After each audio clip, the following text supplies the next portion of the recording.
1학년 아가들아, 학교에서 파동이라는 걸 배우는데요. 이 파동이라는 걸 우리는 물리 원 수준으로 끌고 가요. 필요한 거 예쁘게 메모하시고요. 선생님하고 파동 파트로 그리고 분기의 수업을 마무리하죠. 자, 저 파동 안 배웠어요. 1학년 때? 왜? 그때 아? 쌤이 넘어갔어. 그냥 넘어갔어? 너네는 배웠냐? 지금 학교에서? 2학기 때 아니야? 그 마찰형 배우고 있어. 마찰력 배우고 있어. 자, 선생님이랑 파동이라는 거를 해요. 자, 오늘 우리가 해야 되는 중학교 1학년 때 살짝 들은 사람도 있고 안 들은 사람도 있는데 우리가 해야 되는 파동이라는 게 요즘에 현대물리가 파동으로 가는 거거든요. 그래서 현대물리가 강해지면서 파동 파트가 대단히 강조돼서 고등학교 책에는 나옵니다. 자, 파동이라는 것과 진동은 다른 말이거든요. 자, 선생님이 파동을 읽어줘요. 이게 파동이야. 자, 파동이라는 건 한 지점에서 생긴 진동이 그냥 그 지점만 꿀렁꿀렁 하고 있으면 이건 진동이야. 근데 파동은 뭐냐면 이 진동이 옆으로 퍼져나가야 파동이라고 해. 됐어? 그러면 이 진동을 만들어낸 파동을 만들어낸 이 지점을 뭐라 그러냐면 이걸 파동의 원인이 되는 지점 파원이라고 불러. 됐어? 자, 그래서 파동이 뭐야? 라고 하면 파원에서 발생한 진동이 퍼져 나가는 현상이야. 이 얘기예요. 파원에서 생긴 진동이 퍼져나가는 현상을 나는 파동이라고 할 거야 라고 합니다. 됐죠? 그래서 마치 와이파이처럼 진동이 옆으로 퍼져나가야 이걸 파동이라고 한다. 안 퍼져나가면 파동이 아니다. 이 얘기야. 되겠어?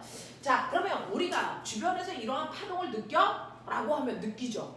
여러분들은 매 순간 느낍니다. 파동의 대표적인 예가 뭐 있는데? 맞아요. 목소리가 파동이거든요. 됐죠? 그래서 파동의 대표적인 예가 소리도 있고요.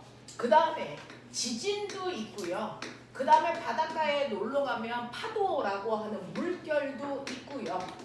그 다음에 이 교실을 가득 메운 빛도 있어요. 이게 파동입니다. 이런 것들이 파동이야. 그러면 얘네들이요. 지진이 발생한 건 A인데 내가 느끼는 곳은 난 여기 있어서 느껴요. 그럼 퍼져왔다는 얘기잖아요. 그러면 이 파동을, 진동을 옆으로 누군가가 전달해주고 있죠. 전달해주는 물질들을 우리가 뭐라 그러냐면 매질 이렇게 얘기합니다. 매질. 그러면 이러한 각각의 파동들을 옆으로 전달시켜준 매질이라는 게 있었다는 겁니다. 공기의 매질이 뭘까요? 아니, 소리의 매질이 뭘까요? 공기예요, 공기. 여기에 만약에 공기가 없으면 너네는 내 목소리를 들을 수가 없어. 달에 가면 공기가 있을까 없을까? 없잖아. 그러면 달에 우리가 이렇게 똑같은 거리만큼 떨어져서 앉았다고 쳐봐. 내가 여기서 막 목소리를 내. 너네 들려 안 들려? 절대 못 들어. 됐어? 그래서 소리는요. 반드시 공기라는 매질이 있을 때만 전달돼. 이거거든요. 그럼 지진은요? 땅이요. 그래서 땅을 통해 전달되기 때문에 지진이 발생했을 때 땅 위에 있는 새는 지진을 직접 느낄 수 있니 없니? 없다라는 겁니다. 됐어? 그래서 지진은 땅이라는 매질을 통해서 전달돼요 라고 하는 거고요. 물결은요? 당연히 물입니다. 그러니까 파도가 아무리 세게 치더라도 그 위를 날아가는 새들은 파도를 느낄 수가 없죠. 이런 것들이야. 빛은요? 빛은 매질이 별도로 필요 없어요. 됐어? 그래서 이 공간에 공기가 없어도 빛은 퍼져나갑니다. 소리랑 달라. 이런 것들이야. 되겠어? 자, 그러면 이런 것들이 우리가 일반적으로 느낄 수 있는 파동이라면, 이런 것들이 우리가 일반적으로 느낄 수 있는 파동, 진동이라면, 됐어? 네, 이러한 파동을 분류할 수 있죠. 우리는 물질을 중학교 1학년 때는 고체, 액체, 기체 상태로 나눠요. 중학교 2학년 때는 순물질이야, 혼합물이야, 이걸로 나눠요. 되겠어요? 네, 이런 것처럼 우리가 파동도요, 과학적인 어떤 입장에 의해서 내가 파동을 분류하고 싶어. 이거예요. 그러면 이러한 파동을 분류할 때 기준이라는 게 반드시 필요합니다. 어떤 기준으로 너 나누니? 라고 하는 건데요. 기준을 우리가 두 가지로 잡아요. 그 중에서 첫 번째 기준을 여러분들한테 보여드린 거예요. 옆으로 전달할 때 반드시 매질이라는 물질이 있어야 되는 파동이야? 아니면 없어도 돼? 이 얘기거든요. 그래서 매질의 유무에 따라서 나눌 수가 있는데 매질이라는 게 있어야만 전달되고요. 없으면 전달이 안 돼요. 라고 하는 애들을 우리가 탄성파라고 불러요. 저 탄성파 있어야지 줘야 되는. 누구? 그 탄성파는 매질이 있어야. 네, 있을 때만. 있을 때만 전달되는 애들을 탄성파라고 해요. 대표적인 게 소리겠죠. 그래서 파동의 99.9%는 다 탄성파입니다. 다 탄성파입니다. 그래서 매질이 있어야만 전달되고 없을 때는 전달되지 않습니다.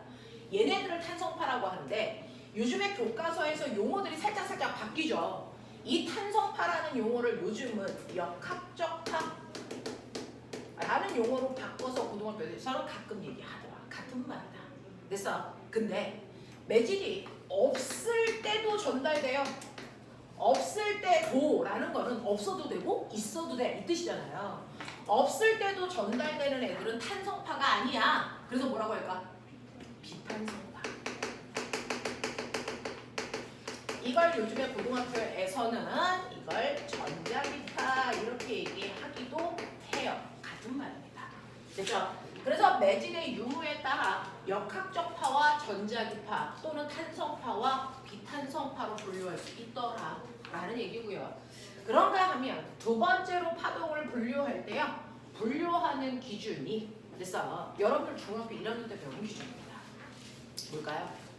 실제로 여기에서 파동이 생겼어. 근데 내가 여기에 있어. 그럼 파동 에너지라는 게 사실은 파동은 파동 에너지의 준말이거든요. 파동 에너지가요. A에서 B까지 이렇게 왔다는 겁니다. 이게 파동의 진행 방향이야. 그래서 근데 여기에 있는 매질이요. 파동 때문에 떨릴 거 아니에요. 그게 매질의 진동 방향인데 그럼 떨리는 방향은 어때? 라고 하면 파동 에너지가 가는 방향과 나란하게 이렇게 떨리면서 진동이 전달될 수 있어요. 나란한 방향으로. 되겠습니까? 그런가 하면 어떤 파동은요. 여기에서 여기까지 전달될 때 여기 있는 매질이 어떻게 진동하냐면 가는 방향과 수직하게 매질이 이렇게 진동하면서 파동을 전달시킵니다. 그래서 실제로 파동 에너지가 진행하는 진행 방향과 파동의 진행 방향과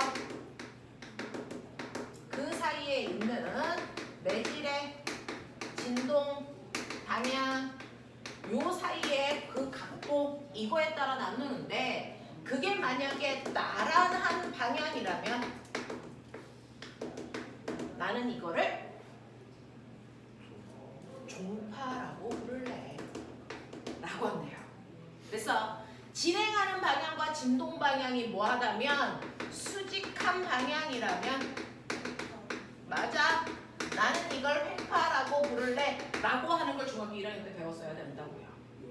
이게 중학교 1학년 수준이에요. 그래서 자 이걸 중학교 1학년 때 배우는데요. 그럼 그 중에서 종파에는 뭐 있어? 라고 하는 거죠. 가는 방향과 나란한 방향 매질을 떨리면서 진동시키면서 파동이 전달되는 이 대표적인 게 가연아 뭐 있다고? 중학교 1학년을 배웠을 거 아니야? 이게 바로 들렸어요? 내 목소리가 그래요. 소리를 뭐라 그래? 음파. 우와 병신들. 자 소리를 음파라고 하는데 이러한 소리 중에서 나는 못 듣는데 돌고래는 들어. 그런 거 알아? 네. 그게 뭔데? 겁나 높은 거요. 어? 겁나 높은 거. 그거 뭐라 그러니? 초음파.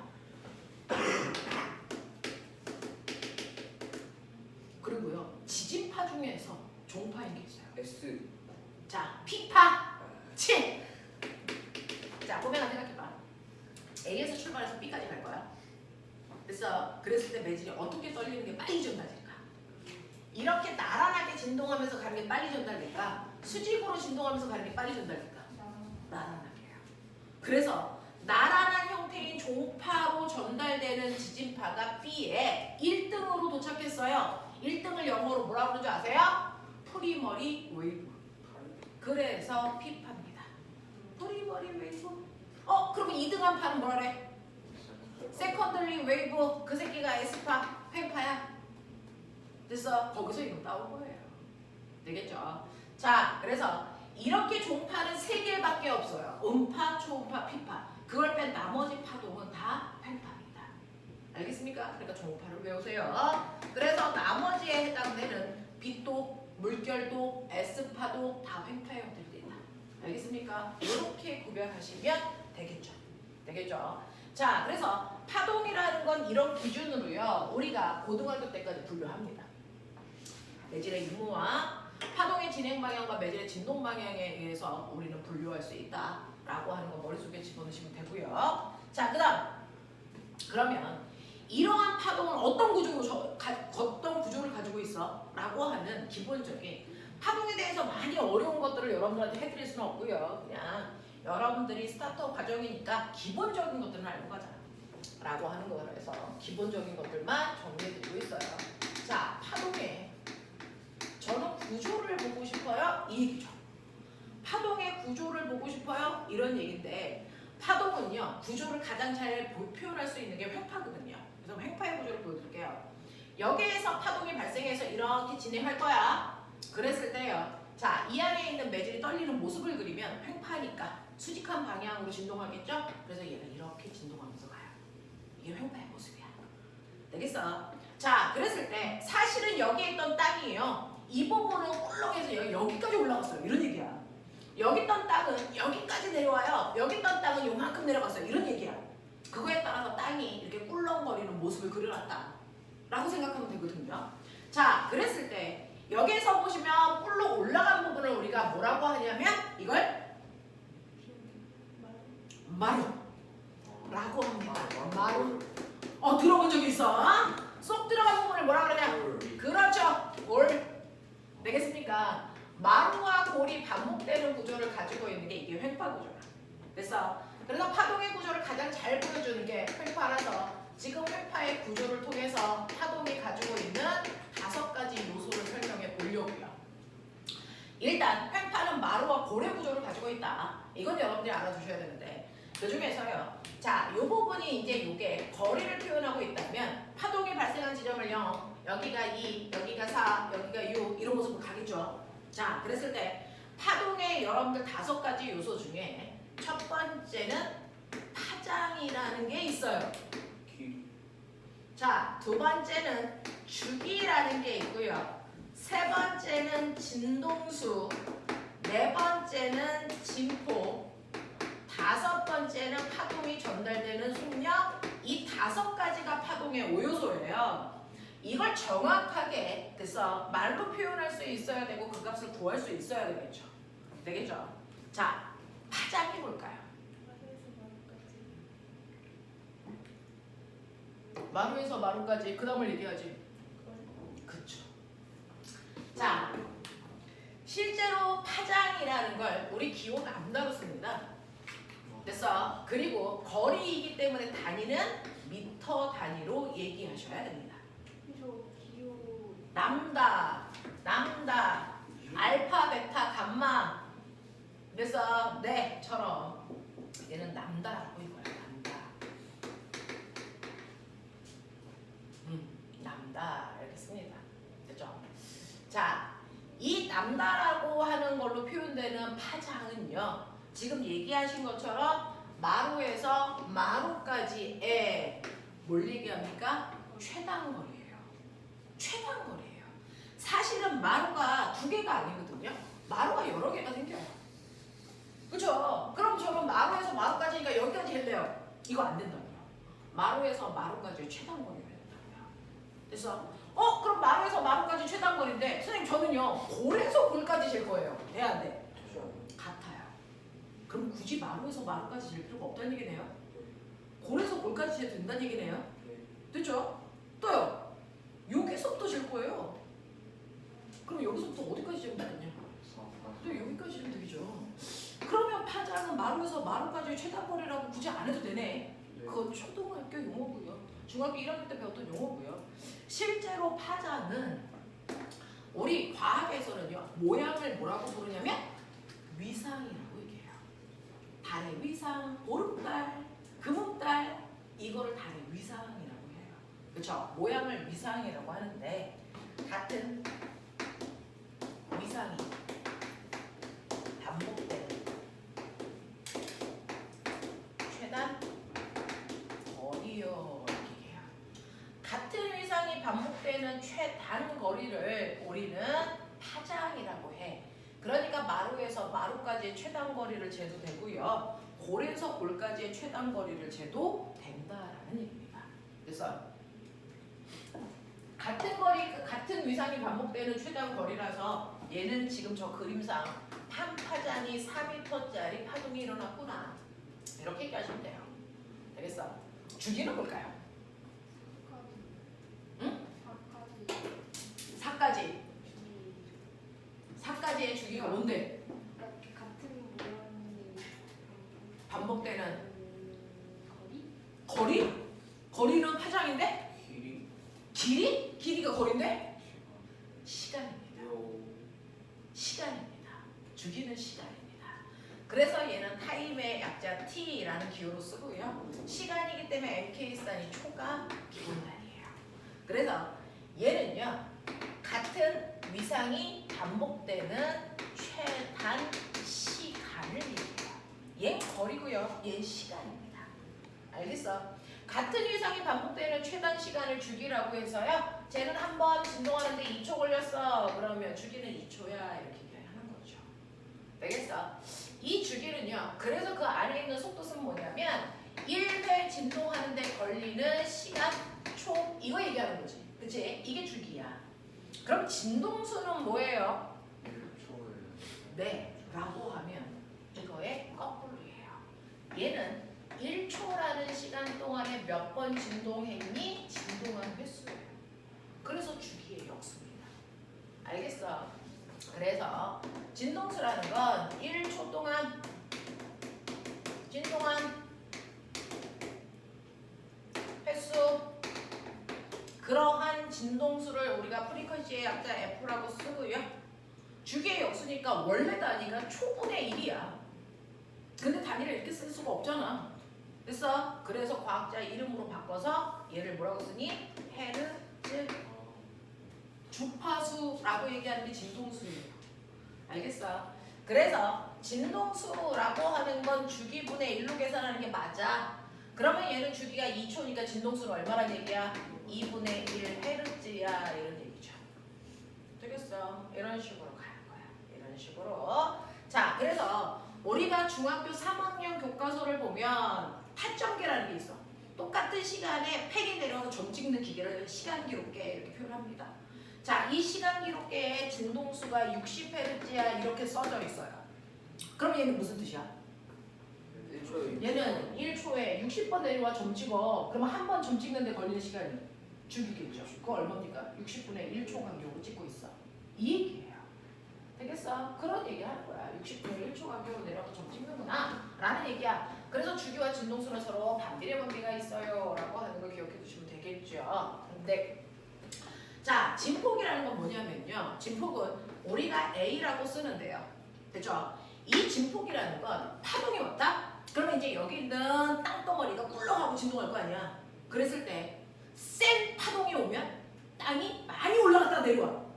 그죠? 약한 파동이 오면 조금 올라갔다 내려가겠죠. 그랬을 때 여기에 있는 땅이라는 매질이 그래서 끌려 올라간 최대 높이 또는 끌려 내려간 최대 깊이 이게 진폭이에요. 이 진폭의 크기가 크다는 얘기는 파동의 에너지가 크다는 얘기입니다. 맞아.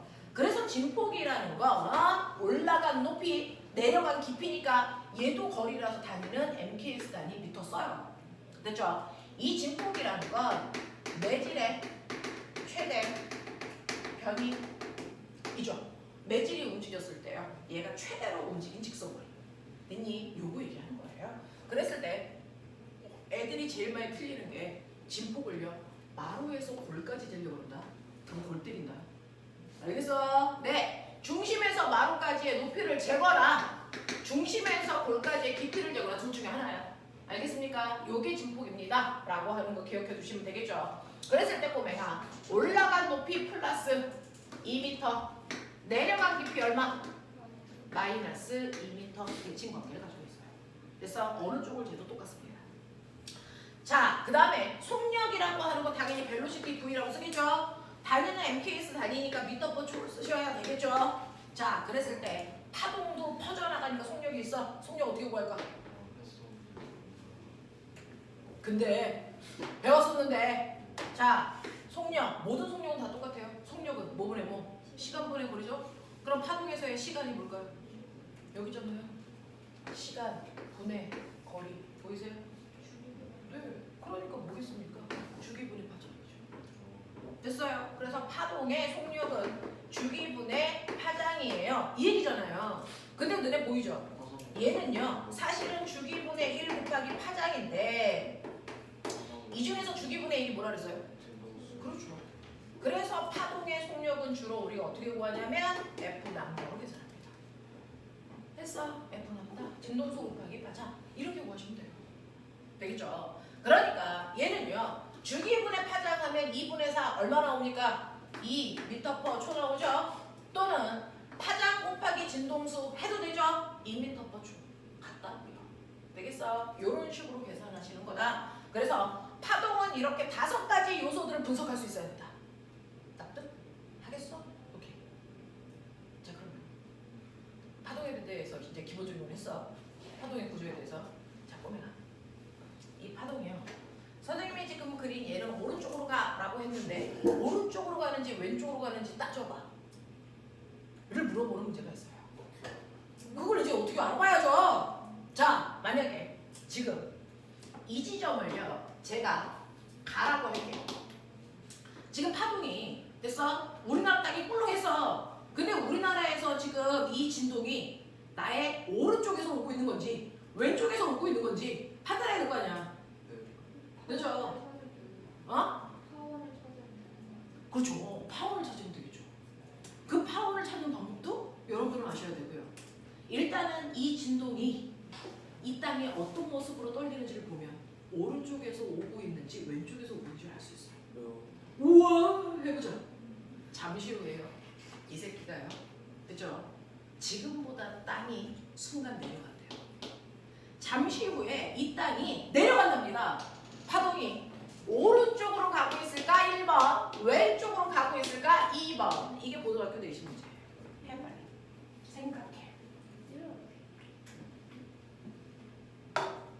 그 가가 지금 저기 여기 이게 잠시 후에 내려간대요.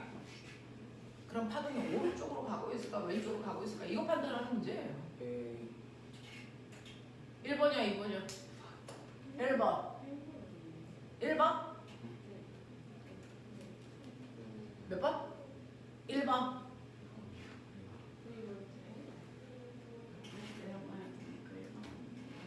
2번입니다. 왜요? 올. 빨리 내가 말하기 전에 네가 생각해. 그래야 머리가 확장되지. 내가 말하는 순간 안기죠. 이 인형은 용도가 뭐냐? 누가 이런 인형 뭐 할 때 쓰는 거야? 저거 양말로 먹는 거. 어? 양말로 먹는 거. 양말? 이거 양말이야?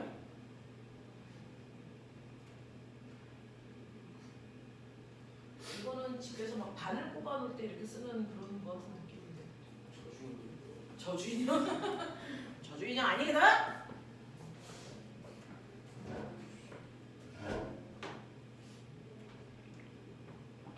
네.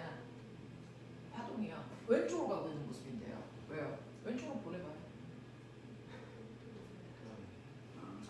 잠시 후에 파동이 왼쪽으로 간다고 시작. 되죠? 왼쪽으로 가면 이 모습이 왼쪽에 여기 있어야 돼요. 그러면 얘가 이렇게 가죠.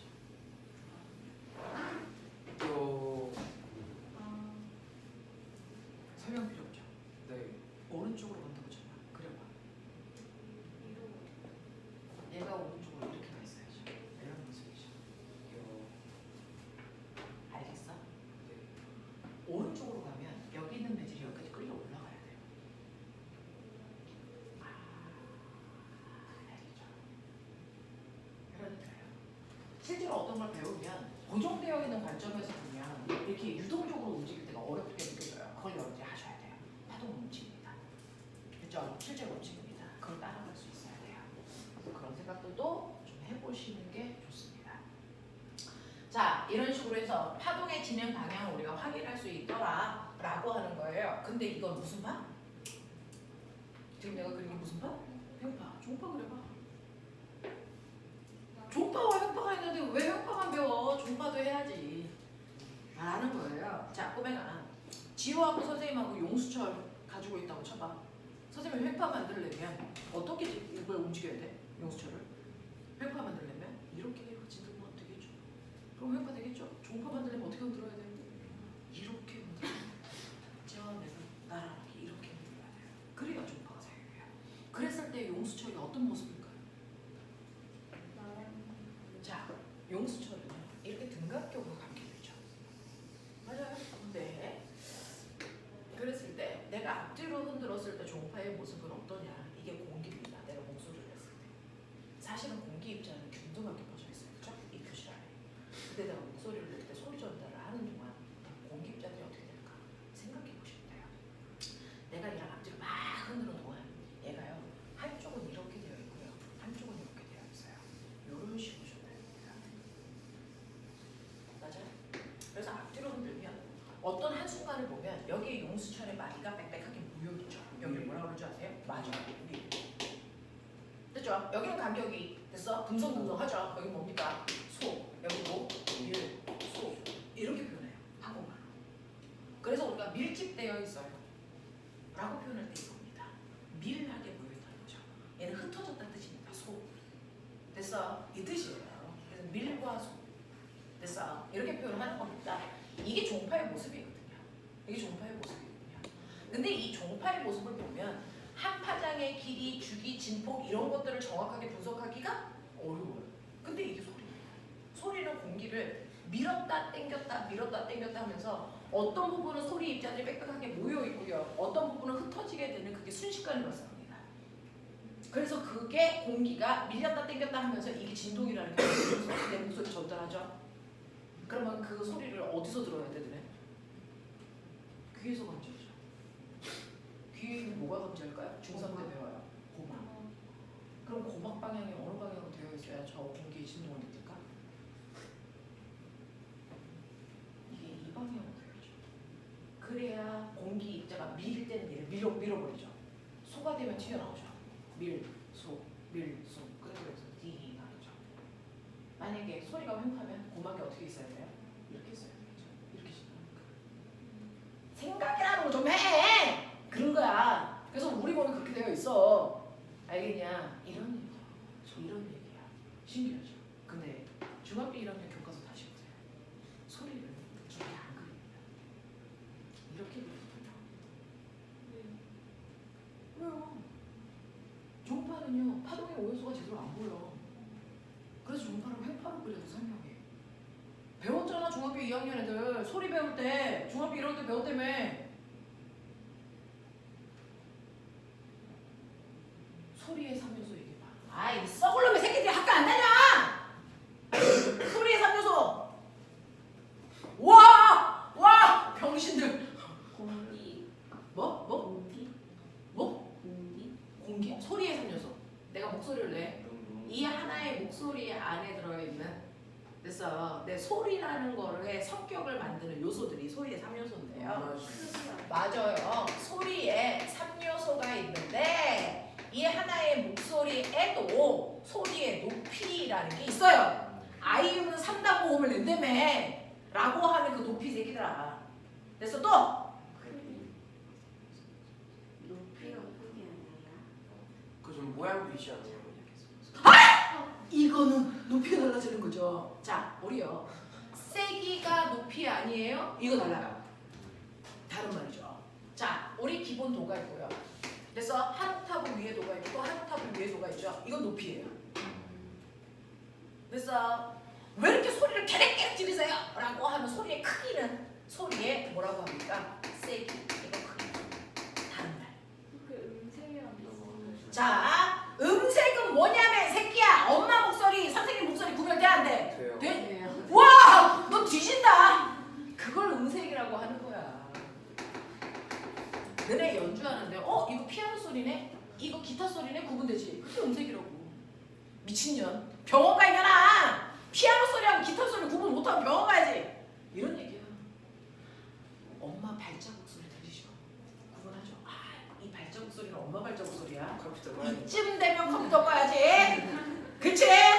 그게 음색이야 이 새끼들아. 그치? 이런 거야.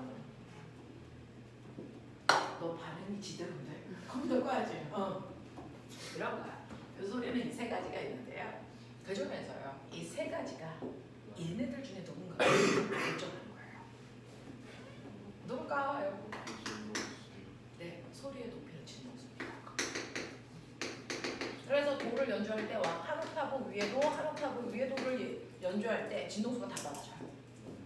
그러면 일단 내가 들을 수 있는 진동수의 범위, 사람들이 들을 수 있는 진동수의 범위를 우리는 가청 진동수이래요. 청자가 들을 청자예요. 가짜는 가능할 가짜예요. 듣기가 가능한 진동수 위치예요. 가청 진동수. 범위가 있어요. 얼마? 20에서 2만 헤르츠까지가. 인간들이 들을 수 있는 가장 민감한 사람이 들을 수 있는 가장 낮은 진동수, 가장 민감한 사람이 들을 수 있는 가장 높은 진동수. 됐어. 최대 범위가 20에서 2만까지야. 그럼 내가 저거 들을 수 있어? 못 들어 그래. 해보자. 근데 그 연령대마다 맞아요. 달라지는 게 이유가 뭐예요? 그 이유가 뭔지가 궁금하죠.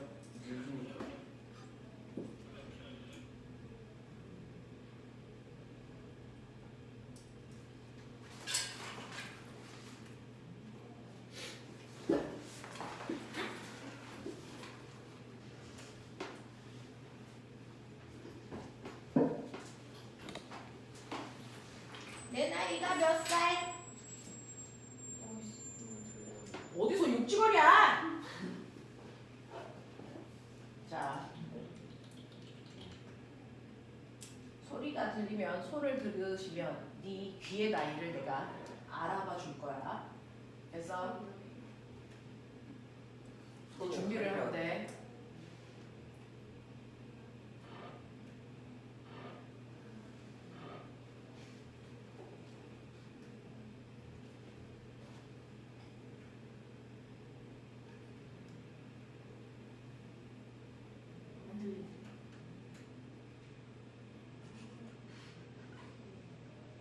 선생님은 38.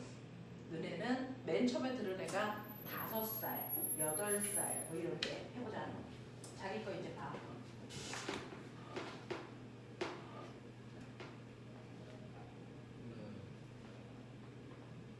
일은 어떻게 되는 거?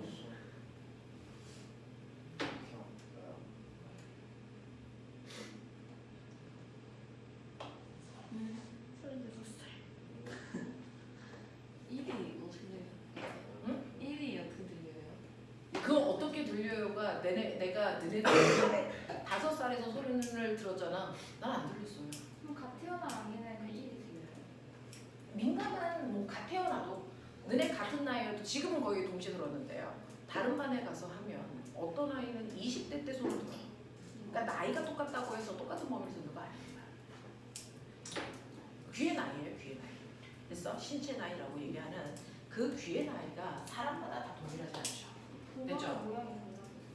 아니, 고막의 모양은 다 비슷합니다. 근데 고막의 문제가 아니고요. 달팽이 관의 문제예요. 달팽이 관의 문제. 나중에 이제 여러분 과거나 영재고 가면 배워요. 왜 우리는 그럴까? 그리고요. 지금 이거요. 들렸을 때 나중에 귀 아파! 라고 했을 때 그게 소리가 커서가 아니죠. 소리의 크기는 다 똑같습니다. 지금 같은 크기로 나온 거예요. 소리의 크기는 같습니다. 뭐가 달라져요? 진동수가 달라요. 진동수로 달라요.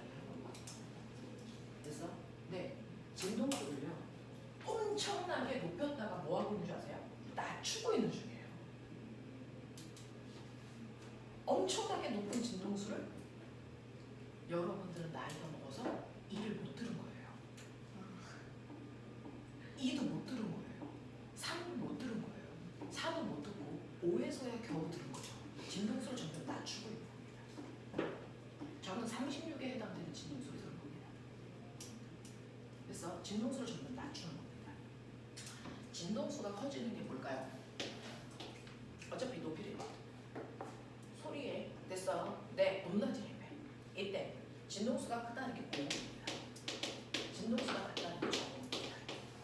우리는 소리를 실제로 감지하는 건 고막이지만 소리를 느낄 수 있는 센서는요 고막이 아니고요. 고막은 공기의 진동을 듣는 거고 소리를 느끼는 건 실제로 그 안에 있는 달팽이관이라는 부분에서 소리를 듣는 거예요. 달팽이, 내 귀에 있는 달팽이관에서 듣습니다. 그래서 이 달팽이관에 앞부분, 중간 부분, 안쪽 부분에 탄성도가 다른 물질로 되어 있어요. 그래서 고탄력 스타킹, 일반 스타킹, 늘어진 스타킹 이 구조로 되어 있는 거예요. 그래서 여기는 아주 팽팽합니다. 그래서 진동수가 큰 애를 듣습니다. 중간, 그 다음에 가장 낮은 이건 돼요. 고탄력 스타킹은 그래서 처음에는 팽하니까 잘 튕기죠. 1초에 2만 번 같이 튕겨져요. 근데 하다 보면 금방 뭐합니까? 늘어져요. 그러면 1초에 2만 번 같이 진동할 수 있어 없어? 없으면 그 소리를 못 듣게 되는 거예요. 그래서 나이가 먹을수록 이 부분에 탄력이 떨어져. 나이가 먹을수록 고음을 못 듣게 됩니다. 탄력을 높일 수가 없어요. 눈하고요. 이 달팽이관은 한 번 기능이 떨어지면 그걸 회복시킬 수 없어요. 아직은 그 기술이 발달되어 있지 않으니까요. 나중에는 그게 가능할 수도 있겠죠. 지금은 안 돼요. 저는 당근 먹으면 좋아진다는 줄 알았어요. 아, 당근 먹으면 좋아져요 라고 하는 건 정말 시력을 회복시킬 수는 없어요. 나빠지는 거 속도를 줄여주는 것 뿐이죠. 그래서 실제로요. 지금 제가 1.0이었는데 수술하지 않고 갑자기 2.0 됐어요. 이런 게 불가능합니다. 단지 얘가 탄력이 떨어지는 걸 둔화시킬 수는 있죠. 탄력을 오랫동안 유지시킬 수는 있죠. 그래서 그런 걸 하기 위해서 음식들을 보완해 주는 거지 갑자기 시력이 좋아져요? 그럼 수술하시면 돼요. 그래서 그 방법밖에 없어요. 그런 것들이죠. 그래서 너네들이 뭐 드림 렌즈 같은 거 끼는 거잖아요. 일시적으로 그 눈에 그 운동을 할 수 있는 기능을 강화시켜 주는 것 뿐이지 그게 영구적으로 가지 않습니다. 그러니까 매일 끼는 거잖아요. 그래서 이런 것들. 자, 그래서 이런 식으로 소리의 3요소 중에서요 높낮이를 결정하는 거 그거 진동수예요. 그럼 소리의 크기를 결정하는 게 뭘까요? 이게 진동입니다.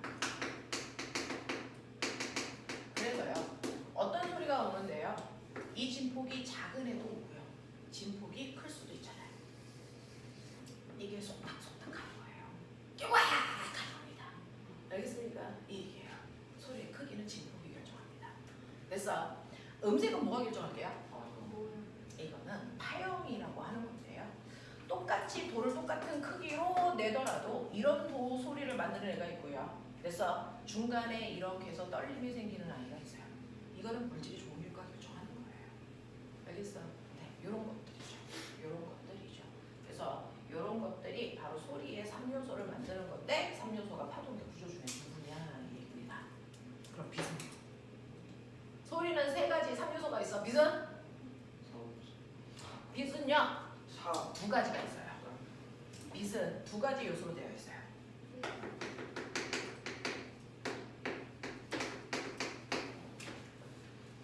우리가 그냥 빛이라고 얘기하는데 빛은 사실은 두 가지의 요소로 분석해서 설명합니다. 뭐하고 뭘로요? 밝기. 밝기 맞아요. 이 밝기라는 게 빛의 세기를 얘기하죠. 눈부신 빛, 흐린 빛 이거예요. 또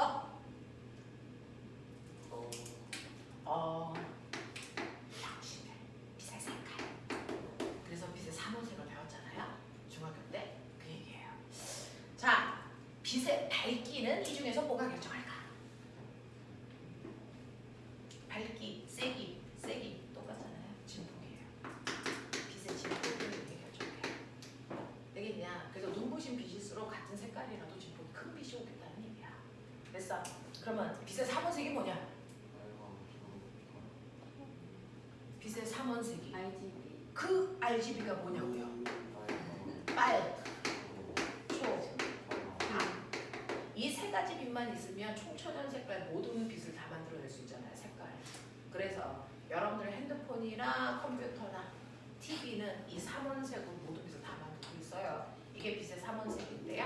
자, 빨간색, 초록색, 파란색 빛의 색깔이 달라져요? 사실은 됐어요. 이 색깔을 결정하는 게 뭡니까? 진동수예요. 진동수.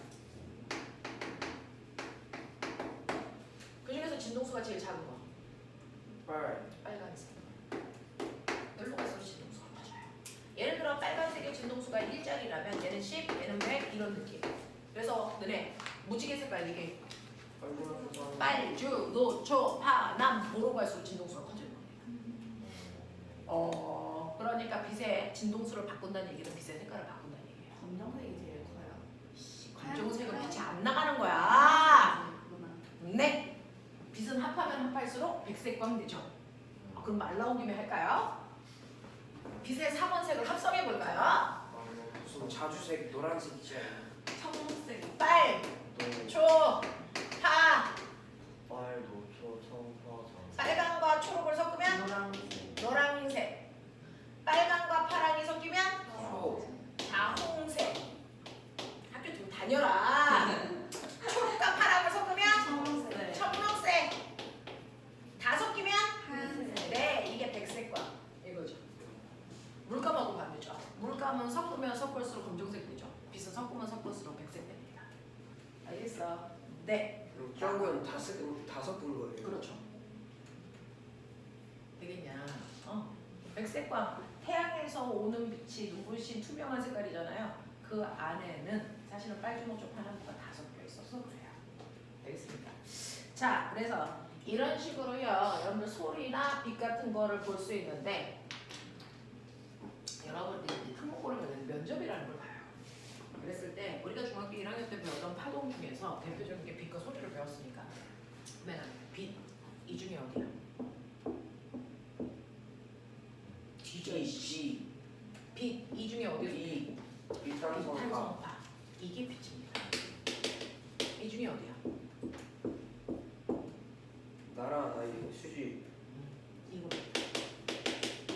소리가 어디에 속하는지 봐. 그 탄성파 음파 보이세요? 빛하고 소리는 둘 다 파동이지만 전혀 성격이 달라요. 정반대의 성격을 가지고 있어요. 됐어? 빛과 소리. 빛과 소리. 정반대되는 성격입니다. 그래서 여러분들 교과서에 왜 빛과 소리를 파동의 대표적인 예로 들었을까? 정반대되는 두 개의 특성을 가지고 있는 파동이기 때문이에요. 그걸 얘기하고 있는 거야, 교과서에서. 알겠어? 네. 그래서 과거 입시에서 맨날 물어봐요. 파동을 분류하고 그 중에 빛과 소리가 어디에 속하는지 얘기해라. 이런 얘기야. 됐어? 소리의 3요소가 파동의 구조 중 뭐에 의해 결정되냐? 빛은 뭐에 의해 결정되냐? 지금 선생님이 하고 있는 건 다 면접에서 나오는 문제들이에요. 선생님은 연구 쪽에 선생님이라서. 됐어? 네. 그래서 그쪽에 관련된 얘기들을 조금 깊게 해드리고 있는 거죠. 이렇게요. 되겠어? 자, 그래서 이런 식으로요. 여러분들이 파동이라고 하는 것도 분류. 그래서 단지 수능만 볼 거고 고등학교 내신만 볼 거야. 그러면 이것도 굳이 안 움직여줘요. 그렇죠? 하지만 여러분들이 동적인 부분들을 구분할 수 있어야 그래서 깊이 있는 심화 내용들이 가능합니다. 그래서 실제로 영재나 과거는 동적인 부분들에 대해서 대단히 많이 분석합니다. 그러니까 정적인 부분들은 되게 쉽게 구분하죠. 그래서 잘 푸는 거야. 그래서 근데 정적인 것만 보다가 동적인 문제 나오면 아무리 쉬워도 못 풀거든요. 그러니까 그런 걸 보셔야 돼요. 자, 그래서 파동의 구조들, 얘네들의 특징 이런 식으로요. 중학교 교과서에 이런 식으로 분석돼서 나와요. 근데 이렇게 체계적으로 정리를 안 해봐서 그러신 겁니다. 사실은 이런 구조로 되어 있어요. 중학교 교과서 책. 자, 그래서 이런 식으로 파동에 뭐가 있고요. 걔네들을 분석하는 방법들 보여드렸어요. 자, 근데 이러한 파동은요. 한 지점에 멈춰 있는 게 아니고 퍼져나갑니다. 동쪽이 아니거든요. 됐어? 자, 그러면 얘가 퍼져나갈 때 얼마나 빨리 퍼져나가? 파동의 마지막이 속력이었어요. 그렇죠? 자, 그러면 파동이 퍼져나갈 때 저는 여기 진도보다는 그냥 기본적인 얘기들을 해드리고 있는 거예요. 이거는 나중에 물리원에 가서 다시 자세히 배우셔도 돼요. 자, 파동의 속력. 자, 속력이기 때문에 V는요. 미터 퍼 초로 얘기하고요. 파동의 속력을 구하는 방법 V는 뭐라고? 불러. F 남다 또는 T분의 남다. 주기분의 파장. 또는 진동수 곱하기 파장. 가연아 맞죠? 이렇게 구하죠. V는 F 남다 또는 T분의 남다 이렇게 하시면 되겠죠. 자, 근데 빛의 속력은요. 여기 광속이라고 얘기하잖아요. 빛의 속력은 항상 광속이야? 빛의 속력은 항상 일정해? 빛의 속력이 광속보다 느려지기도 해? 그렇죠. 파동의 속력은 다 바뀝니다. 매질이 필요 없어. 매질이 없을 때도 전달되는데 있을 때도 전달되잖아. 아, 그럼 매질이 있을 때와 없을 때 전달되는 속력이 같다? 아니다. 됐어? 소리는요 공기 중에서 보편적으로 전달되죠. 그럼 고체 속에서는 전달 안 되나? 액체 속에서는 전달 안 되나? 돼요. 물 속에서도 음악 들어요. 글쎄요. 너네 수영장 안에서요 수영을 막 하고 있는데 물 속에서도 그 뭐죠? 안내방송 소리가 들려요. 네. 요. 그리고요 우리가 옛날에 유선통신 했었잖아요. 전화기도 유선 전화기 썼었잖아요. 그럼 그 전선을 통해서 소리가 전달이 온다는 거잖아요. 오, 어쩔걸? 이런 그런 거잖아요. 소리는요 고체, 액체, 기체, 매질 다른 거예요. 됐어. 네. 근데 고체 매질을 통과할 때, 액체 매질을 통과할 때, 기체 매질을 통과할 때 전달되는 속력이 같을까? 그거 다르다는 게 중학교 교과서에 있어요. 이렇게 철로가 있는데요. 여기에 이 철로를 타고 기차가 막 오겠죠. 근데 여기에 이렇게 산이 가리고 있어서 이쪽에 기차가 오고 있는지 안 오고 있는지를 내가 눈으로 볼 수 없을 때, 그래서 우리는 기차가 움직이면서 생기는 진동, 소리를 느낄 수 있거든요. 얘가 막 하고 소리를 내지 않아도 사실은 철로하고 바퀴 사이의 마찰 때문에 진동이 발생해요. 그래서 지나갈 때 철컹철컹한 소리가 들리는 거예요. 그 진동 때문에. 그거를 그냥 서 있는 사람이 귀로 들을 수도 있고요. 또는 철로에다가 귀를 대고 들을 수도 있단 말이죠. 누가 먼저 들을까요? 이 새끼가 먼저 들어요. 고체 매질을 통해서 오는 소리 전달 속도가 훨씬 빠릅니다. 기체 매질을 통해서 전달되는 소리보다. 아세요? 이렇거든요. 그래서 땅이. 그래서 뭐? 그래서 땅이 기르고 있는 거예요. 네, 맞아. 그러면 파동이라는 게 전달되는 파동의 종류에 따라 전달되는 속력을 결정하는 인자는 뭐냐? 더 빨라지고 더 느려지고 할 텐데 그걸 결정하는 인자가 바로 그 파동을 전달하는 매질의 상태와 성질입니다. 당연히 상태는 고체, 액체, 기체를 얘기하고요. 같은 기체라도 어떤 기체야라고 하는 건 성질을 얘기하겠죠. 되겠어? 자, 그래서 파동이 전달될 때 그 파동을 전달하는 매질의 상태와 성질에 따라서 파동의 속력이 결정될 건데 그 중에서 반드시 매질이 있어야만 전달된다는 그 탄성파 있잖아. 그 탄성파의 대표적인 게 소리잖아. 소리는 전달되는 속력을 뭐가 결정합니까? 일단 매질의 상태가 결정해요.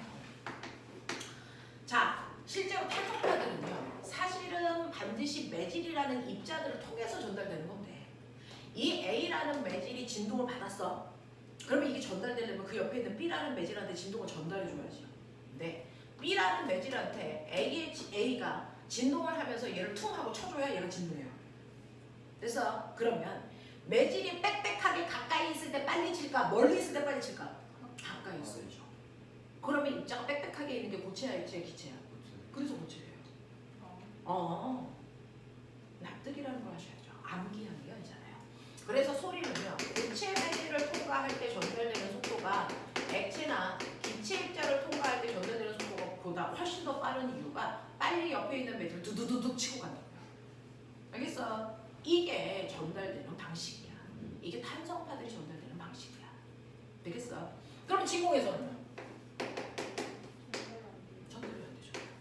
그 얘기예요. 칠 애가 없으니까 전달이 안 돼. 이 얘기입니다. 그래서 소리 같은 경우에 탄성파는요 입자가 빽빽하게 있는 고체 매질을 통과할 때 전달되는 속도가 제일 빠르다. 이 얘기입니다. 그러면 그 중에서요 우리 보편적으로 소리는 기체 매질을 통해서 전달되잖아요. 공기. 근데 공기도 성질이 달라요. 뜨거운 공기, 찬 공기. 알아요? 온도에 따라서 우리 그렇게 나누잖아요. 공기도. 그러면 더운 공기가 있고요. 찬 공기가 있고요. 어느 쪽에 전달되는 속력이 빠를까요? 더운 공기요. 왜? 소리가 빨리 치겠죠. 그 얘기예요. 그러면 보면 우리가 음속 이런 얘기 들어봤어요? 음속 소리가 전달되는 속력. 네. 음속이잖아요. 음속이 얼마예요? 그건 잘 모르죠, 그죠? 음속은 340입니다. 음속은 340m/초입니다. 우리가 평균 음속이라고 하는 게 340m/초야. 그럼 모든 소리는 다 340m로 가? 아니죠. 아니죠. 평균 음속 얘기하는 거야. 음속 구하는 식.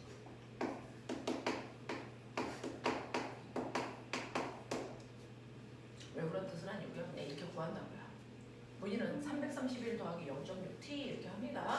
자, 이때 t가 뭐냐면 기온입니다. 공기 온도. 그래서 네. 그러면 이 t에서요. 우리가 알고 있는 공기의 평균 온도를 우리가 상온 그러잖아요. 지구의 평균 온도. 상온 몇 도에서 몇 도예요? 야, 상식은 가지고 있자 좀. 우리가 알고 있는 상온이라고 하는 지구의 평균 온도가 15도에서 25도 사이예요. 되겠어요? 네, 여기서 15, 15 넣으세요. 네, 라고 하는 겁니다. 되겠어? 네, 그래서 실제로는요, 이 공식이 먼저 있었던 게 아니고요. 우리는 어떤 공식을 발견할 때는요, 각각에 나타나는 현상들의 결과값을 분석해서 그걸 식으로 만들어내는 거잖아요. 일반화 시키는 거잖아요. 각각의 온도에서 나타나는 음속들의 그 빠르기를 구해서 그거를 일반화 시켰을 때 생기는 상수값이라서 331은 특별한 의미를 가지고 있는 건 아닙니다. 됐어요? 이렇게 됩니다. 우리는 미터/초 단위로 계산하니까 이렇죠. 마 단위로 계산하면 이 앞에 있는 숫자 다 달라져요. 알겠어? 네, 이렇게 됩니다. 근데 빛이 전달이 안 되는 경우는 아예 없어요. 당연히 있죠. 우리가 투명한 물체는 빛이 통과하지만 불투명한 물체들은 빛이 통과하지 않잖아요. 통과할 수 없는 물체들이 있죠. 네. 자, 이렇게 돼요. 됐죠? 그러니까 온도가 높을수록 소리의 속력이 뭐해진다? 빨라져요. 여기 15도가 아니고 몇 도? 20도, 30도 집어넣으면 더 빨라지겠죠. 정신 차려. 됐어? 네. 그러니까 우리가 얘기하는 음속이 340이야 라고 하는 건 소리는 무조건 340으로 간다는 뜻이 아니에요. 15도에서만 그렇다는 얘기예요. 됐어? 20도가 되면 음속은 빨라져요. 됐어? 30도에서는 더 빨라져요. 무슨 말인지 알죠? 그런 얘기 하는 거야. 정신 차려. 자, 너네는 중간고사 끝났다가 기말고사 시작됐다 야. 정신 차려. 중학교 2학년이면 이미 끝장난 학년이야. 대한민국에서 중2는 늙은 학년이야. 이미 입시가 가능한지 안 한지 판단이 나와야 되는 학년이야. 진짜. 아닐 것 같아요. 우리 중학교 2학년 1학기면은요 이미 얘네들이 영재를 쓸 수 있는지 없는지가 결정이 된 거죠. 그거요. 천진난만 같은 소리하고 앉아있네. 그건 유딩 때나 하는 말이에요. 이미 중학교 1학년, 2학년, 3학년으로 갈수록 여러분들이 갈 수 있는 등급들이 점점점 좁아지고 있는 거예요. 이미 여러분들 영재 시작하기에는 지금 판단해야 되는데 그 다음 과고, 그 다음 자사고 이렇게 안으로 줄어들죠. 중학교 3학년 때 저 영재 쓸래요? 말도 안 되는 소리예요. 그런 거예요. 이미 여러분들은 단계를 다 지나가고 있어요. 여러분들이 선택할 수 있는 선택권이 좁아지고 있다고. 우리나라는 그렇습니다. 우리나라보다 더한 곳이 일본, 중국, 인도 이런 쪽은 훨씬 더해요. 인구수도 많죠. 걔들 경쟁력 허벌납니다. 훨씬 더해요. 옛날에는 우리나라가 최고인 줄 알았죠. 최고의 경쟁력을 가지고 있는 줄 알았죠. 중국 난리도 아니에요. 그렇습니다. 자, 그래서 정신 차려야 되는 학년이에요. 학교에 있는 밑에 있는 아이들이 놀고 있다고 해서 걔네들하고 같이 놀아버리면 여러분들 수준도 밑으로 가요. 왜 밑을 보니까 위를 보셔야죠. 걔네들이 뭐 하고 있는지 보세요. 벌써 심야 시작됐어요. 심야 우리 학원 아이들, 중3 아이들은 어제도 오늘도 와서 8시간씩 모의고사 보고 있어요. 그런 애들이 언제 가요. 그러니까 정신 차리셔야 됩니다. 멍하고 있으면 큰일 납니다. 자, 그래서 소리라는 거 이런 거고요. 그 다음에 두 번째는요. 여러분들이 알고 있어야 되는 것 중에 두 번째는요. 빛이에요. 빛은요. 빛한성파죠.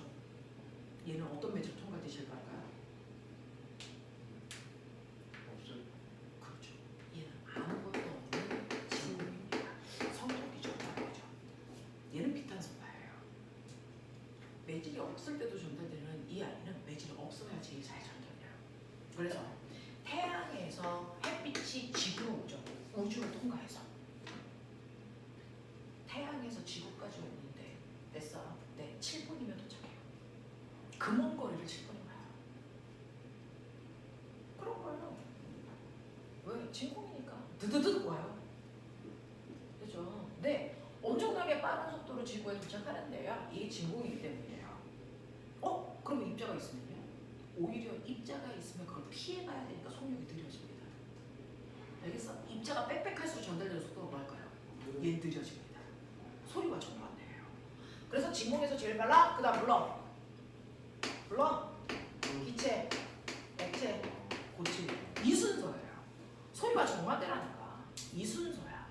그러면 빛이라고 하는 아이 중에서요, 아무것도 없는 진공에서 빛이 전달되는 속력을 우리 뭐라 그런다? 이걸 뭐라 그런다? 이걸 반속이라고. 진공에서의 빛의 전달 속력만 반속이라고 그래요. 됐죠? 자, 이거는 다른 속력과 다르게 모든 속력은 V로 쓰는데요. 방속만 C라고 표현합니다. 방속.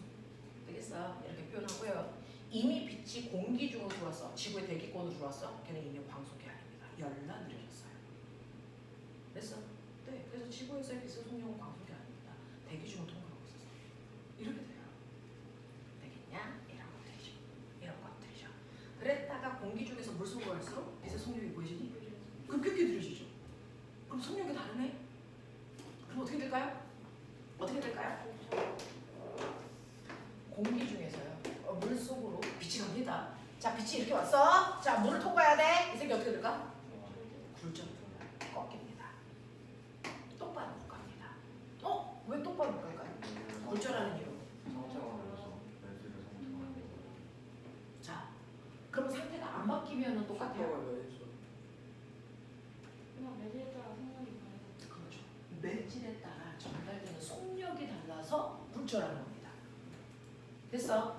고체에서 고체로 갈 때 어떤 고체에서 어떤 고체로 가느냐에 따라 또 속력이 달라져요. 맞아요. 그죠? 네. 그래서 매질에 따라서 전달되는 속력이 다르기 때문에 직진할 수 없어 꺾입니다. 그 꺾이는 걸 굴절했다라고 표현합니다. 이해해? 이해해? 속력이 달라서 굴절하는 거야. 속력이 같으면 직진해야 돼. 알겠습니까? 근데 어느 방향으로 꺾여? 꺾이는 목적이 뭐야? 속력이 달라서 꺾인다고 쳐. 속력이 다르면 굳이 꺾여야 돼? 그럼 꺾이는 방향은 뭐야? 쟤는 뭐 하려고 꺾이는 거야? 이게 생각이 들어야죠. 그게 분석력이죠. 꺾인대. 꺾여. 그걸 끝나면 안 되죠. 왜 꺾여? 어디로 꺾여? 뭐 하려고 꺾이는 거야? 목적이 뭐야? 이거거든요. 빠르는 차는 입자가 조금 넓게 퍼져 있는데 액체 같은 거 좀 모여 있으니까. 근데 그래서 꺾여요. 그래서 속력이 달라져요. 근데 꺾이는 방향, 꺾이는 각도, 뭐가 결정할까? 빠르게 차이가 있죠. 네, 빠르게 차이에 의해서. 빠르게 차이가 더 많이 나면 더 많이 꺾여요. 되죠? 네. 근데 꺾이는 방향은요? 이렇게 꺾여도 되고 이렇게 꺾여도 되잖아. 왜 굳이 이렇게 꺾여? 공기가 빨리 움직이죠. 그게 빨라서 응? 더 빨라서 그런가? 아래. 여기가 빨라. 여기가 느려. 그래서 속력이 다리가 꺾여. 근데 꺾이는데 왜 꼭 이쪽으로 꺾이냐고. 이리로 꺾이면 안 되냐고. 이리로 안 꺾여요. 이리로 꺾여요. 그러니까 왜 이렇게 꺾이냐고요. 속력이 달라서 직진할 수 없어. 그래서 꺾여. 거기까지 납득하겠어. 그럼 꺾이라 봐. 근데 꺾이는 방향의 결정은 뭐가 하는 거예요?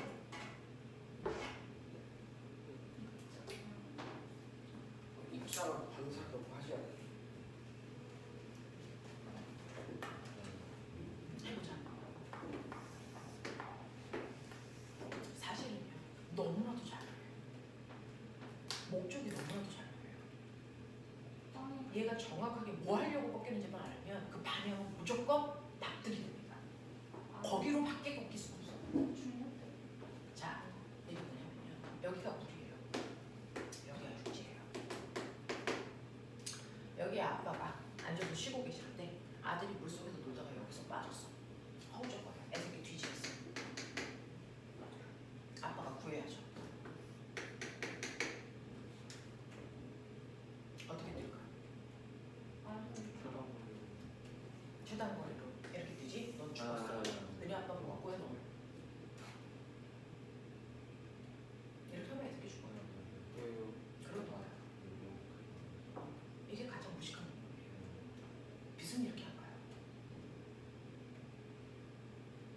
어떻게 그럴까? 좀더 오른쪽으로 이렇게 갔다가 이렇게 왜 그렇게 가야 돼? 그죠? 왜 그렇게 가야 돼, 지효야? 얘는 나름 목적은 있었어. 거리가 짧아야 된다는 목적이 있죠. 근데 그 목적이 잘못됐다는 거죠. 정확하게 자기 목적을 가지고 있어야 돼. 그게 맞던 틀리든 상관없어. 과학은요, 분석력이에요. 그 분석한 결과가 맞는지 틀리는지는 나중에 결과값을 보면 되는 건데 분석을 하셔야 이과적 사고력이 늘어요. 그걸 하라고요. 답이 틀리고 맞고는 나중이야. 그건 너네가 가지고 있는 지식이 아직은 많지 않으니까 틀릴 수도 있지. 근데 그 분석력은요, 나중에요. 그래서 자료를 많이 가지고 있어도. 그죠? 근데 지식이 많다고 해서 분석력이 있니? 그렇지 않아요. 현명한 사람과 현명하지 않은 사람을 판단할 때는요, 지식 정도가 아니에요. 분석력이 차이예요. 그게 이과적 머리라고 하는 거예요. 현명하다고 표현하지 지식이 많다고 표현하지 않습니다. 지금 최단거리로 가려고 오른쪽으로 더 가야 되는 거 같아요. 최단거리는 두 지점을 연결한 직선거리도 최단거리예요. 뭔가 그 빛의 줄제로 하니까 그러니까 왜 골절해야 된다는 거예요. 아, 최단거리로 갈 거면 이렇게 갔어야 돼, 빗은. 근데 빗은 이렇게 안 간다고요. 물은 진공 상태니까 물이 진공? 아니요.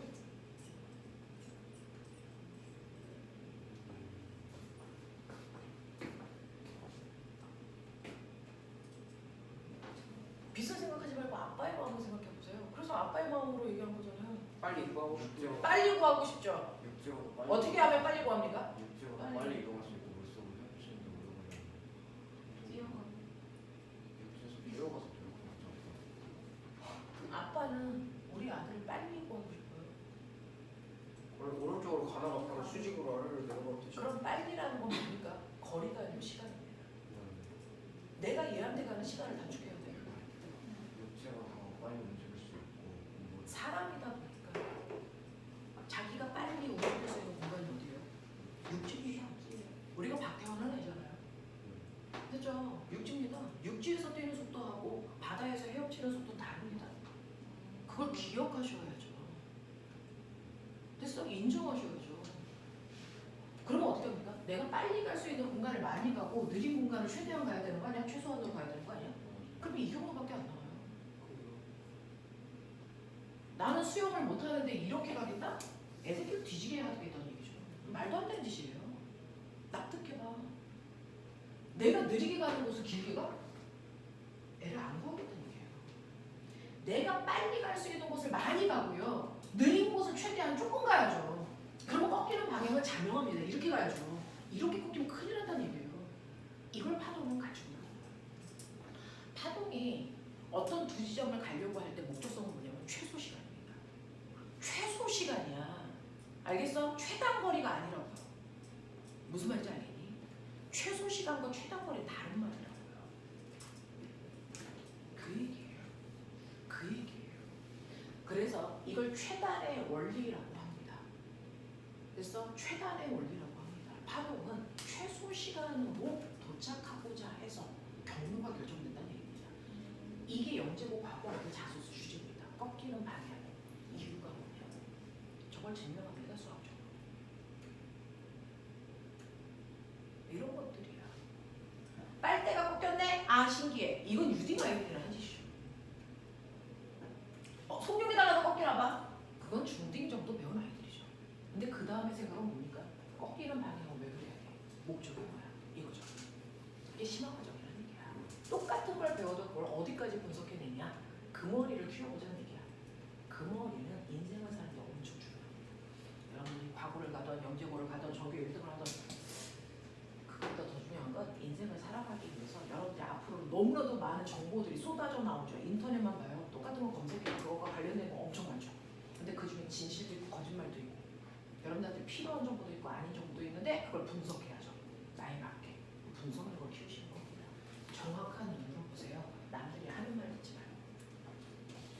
특히 선생님은 이제 시간이 지나면 사회적 여러 현상들 있잖아요. 그걸 분석하잖아요. 자기 입장에서 분석하는 게 맞는데 정확한 안목을 갖는 건 여러 가지를 생각해 보는 겁니다. 정확한 판단. 저는 이걸 최단의 원리라고 합니다. 최단의 원리. 저희들 누가 이겨요? 파동은 최단 시간으로 가려는 경로 때문에 꺾인다. 이거 처음부터 알지 않았겠죠? 어떤 과학자가 얘기했겠죠? 최단의 원리. 파스칼. 됐어요? 네. 수학자가 증명한 거예요. 그걸 최단의 원리라고 해요. 근데 약간 좀 이상한 질문이 있는데 이상한 질문을 하세요. 빛은 생명이 없잖아요. 빛은 생명이 없죠. 근데 그런 생각을 어떻게 했냐고요? 네, 그런 생각 없어요. 그건 생각으로 하는 게 아니에요. 약간 빛들은요, 사실은 자기가, 되죠? 네, 갈 수 있는 최대한 빠른 곳으로 갔다가 여기까지 가는 것 뿐이야. 그러니까 여기에 도착했을 수도 있고 아닐 수도 있어. 빛은 가는 거야. 근데 빛은 항상 빠른 쪽으로 치우쳐서 가려고 해. 빠른 쪽으로 치우쳐서 가려고 하는데 여기서부터 빠른 애가 없잖아. 그래서 느린 쪽으로 가서 빛이 이렇게 가기 때문에 여기는 빛이 도착하지 않아. 이 얘기야. 그래서 도착한 빛을 보니까 걔네들의 경우가 이렇게 갔어 라는 얘기야. 됐어? 거기에 의미 부여를 하는 거야. 아, 이게 최단의 원리구나. 파동은 이렇게 가는 거야. 됐어? 여기에 빛이 못 오는 이유가 그것 때문이구나. 얘는 빠른 쪽에 치우쳐서 가려고 하기 때문이구나. 이런 거야. 되겠어? 그래서 빛이 올 수 있는 영역이 있고 올 수 없는 영역이 생겨. 알아? 이런 것들이야. 빛이 어떻게 생각해서 저걸 계산했을까요? 생각을 못해요. 그 아이들의 행동 패턴을 분석하니까 저렇다는 거야. 네, 그런 것들이죠. 근데 과학 생각보다 재밌어요. 생각보다 재밌어요. 되게 단순합니다. 되게 단순합니다. 이과 쪽이 되게 단순합니다. 왜냐면 답이 정확하게 나오잖아요. 단순하고 분명해요. 근데 문과 쪽은 여러분들이 문과 쪽 과목들을 영어가 문과 과목은 아니죠. 그건 언어잖아요. 문과 과목은 여러분들이 사회를 해보시면 돼요. 사회 과목 중에 정치, 경쟁, 법 이거 있죠. 이게 완벽한 문과 과목입니다. 국어도요. 비문학이 아니고 문학 쪽을 보시면 다 그게 문과 쪽 과목이죠. 진짜 그게 문과 쪽 과목이야. 역사를 분석할 수 있는 머리가 있다는 건 엄청나게 머리 좋다는 얘기예요. 과학을 분석하는 것과 머리 스케일이 다릅니다. 과학은 어떤 실험을 했을 때 결과가 나오거든요. 근데 역사나 사회는 패턴이 너무 다양해요. 예외라는 게 더럽게 많죠. 근데 그걸 하나하나 그 예외 중에서 의미가 있는 예외와 의미가 없는 예외들을 취사선택할 수 있는, 그래서 그 안에서의 굵은 줄기를 찾을 수 있는 엄청 어려워요. 그래서 가장 중심, 모든 학문의 중심이 뭔지 아세요? 철학입니다. 철학. 요즘은 철학에 대한 값어치 평가가 대단히 낮죠. 근데 여러분 옛날로 올라가면 학문이 분화되지 않았을 때 철학자들이 의학자이면서 과학자이면서 사회학자이면서 정치학자였어요. 모든 것들은 생각에서 나옵니다. 그게 사람들을 서로 상대방을 이해한다는 것을 분석한다는 거예요. 모든 학문을 타고 올라가면 결국 철학에서 만납니다. 되게 어려워요. 가장 어려운 건 문과고요. 가장 어려운 건 엄마의 마음을 분석하는 겁니다. 그걸 할 수 있으면 여러분들은 완벽해진 겁니다.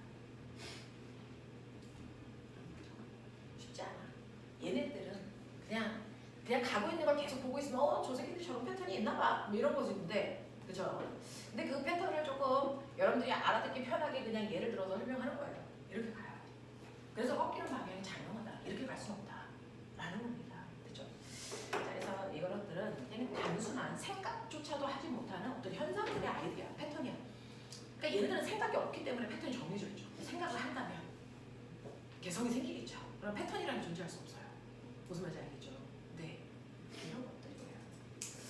근데 해보시면요. 지금은 막 여러분들이 지식적인 부분들을 쌓아야 분석력이 생기기 때문에 지식을 쌓다 보니까 뭐가 많은 거죠. 이걸 어느 정도까지 쌓으시면 나중에 정해진 지식 안에서 분석입니다. 딱 물리 원까지만 새로운 내용이야. 그 다음부터는 계속 물리 원 울고 먹는 거야. 그래서요. 그래서 선생님하고는 물리원 개념을 할 건데 그때가 제일 어려워요. 처음부터 끝날 때까지 새로운 것들이 막 쏟아져 나오거든요. 그나마 여러분들은 스타터를 했으니까. 그죠? 스타트랑 통과가 뭐가 달라요?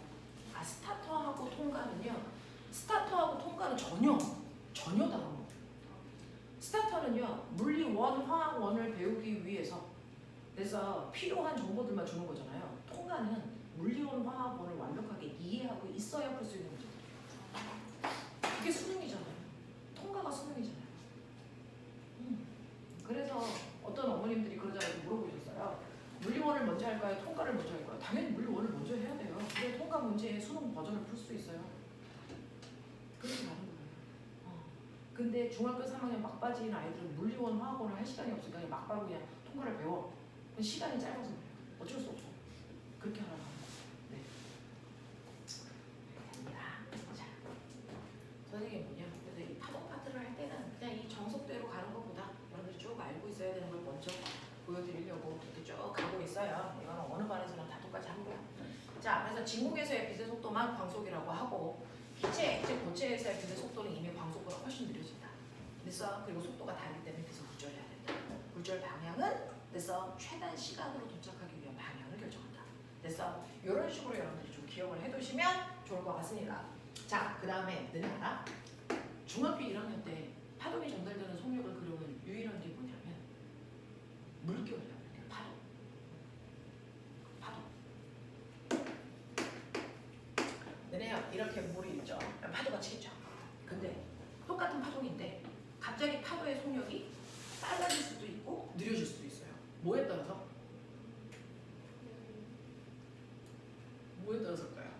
어차피 파도는 물밖에 지나갈 수가 없어, 그렇지? 액체밖에 못 지나가잖아요. 뭐에 따라서 파동의 속력이 빨라졌다 느려졌다 할까? 바로 수심입니다. 수심입니다. 이렇게 파도가 치는데, 자, 물 속에 땅이 있는 거 알죠? 네. 그래서 바닷속의 깊이 수심이 결정됩니다. 수심. 그래서 깊은 곳, 얕은 곳. 그렇죠? 이 수심이 파도의 속력을 결정해요. 잘 생각하면 이렇게 파도가 친다. 자, 그럼 파도가 칠 때요. 파도가 생기는 이유는 바람 때문이에요. 바람이 불어서 물을 밀었다가 놨다 하니까 이 물결의 입자들이 빽빽했다 약해졌다 그러면서 쌓였다 낮아졌다 하면서 얘가 이제 물결이 만들어지는 거야. 바람이 만드는 거야. 또는 땅속에 지진이 생겨서 그것 때문에 파도가 만들어져. 그래서 그거를 우리가 해일이라고 부르잖아.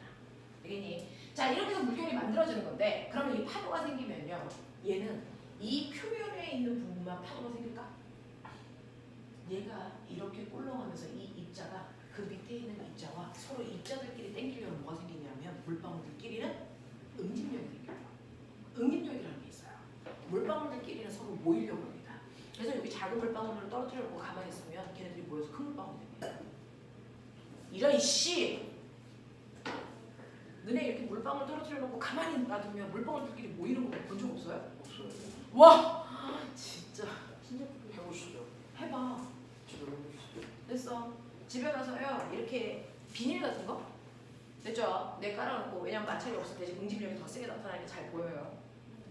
물방울들을 근처에 떨어뜨려 놓으면 얘네들 쟤네들끼리 잡아당기는 응집력이 생겨요. 양으로 이동하는 거. 그것 때문에 물관을 타고 물이 올라가는 거잖아요. 빨대에서 물이 이렇게 빨리 올라오는 게 응집력 때문이에요. 응집력이 없으면 따라 올라오지 않습니다. 뭐라고요? 안 들려요. 왜 음성경 왜 응집력이 생겨요? 라고 하는 거는 이제 여러분들이 화학 시간에 들어가면 분자의 구조에서 배워요. 그러니까 이제 분자들끼리도 똑같이 뭐가 생겨요? 질량을 가지고 있으니까 만유력도 생기겠죠. 그리고 표면의 넓이도 생기겠죠. 그리고 분자의 극성도 있겠죠. 그러니까 여러분들은 어떤 단순한 현상을 단순하게 설명해 주면 좋겠지만 사실은 그런 현상들은요. 사실은 물리에서 생기는 역학 힘에 의해서도 있고요. 입자의 구조 때문에 생길 수도 있고요.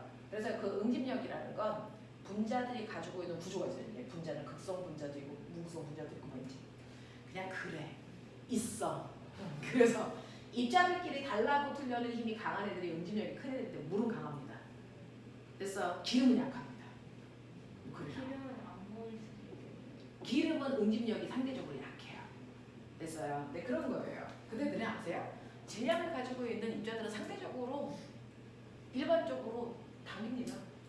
만유력이 있잖아요. 됐어. 그 만유력이 있잖아요. 그거하고 그 다음에 걔네들이 같은 입자들끼리 잡아당기려는 힘도 있고요. 됐죠? 같은 입자가 아니고 물질과 벽면이 붙으려는 힘도 있어요. 그 중에 뭐가 세냐에 따라서 붙을래 아니면 거기에 그냥 가만히 있을래. 이게 결정되는 거예요. 부착력, 응집력 그게 합해서 표면 장력이 되는 거예요. 그냥 그래 너네한테 어떻게 다 설명해. 그냥 그런 게 있어. 그렇다고. 그래서요. 부착력이 크면 질문 좀 하지 마. 부착력이 크면 이렇게 돼. 응집력이 크면 이렇게 돼. 돼? 그런 거야 이 새끼들아. 그래서 이게 얼마나 동그랗게 이제 되냐. 이게 표면 장력이야. 그 과정이야. 되겠어. 내 기름은 퍼져. 물방울 모여. 알겠니? 그런 거야. 그런 거야. 이런 것들을 나중에 많이 공부하시면 엄청 좋아요. 물은 되게 특이해. 물은 우주에서 유일무이한 성격을 가지고 있어요. 물은 열나 독특하고 그렇죠.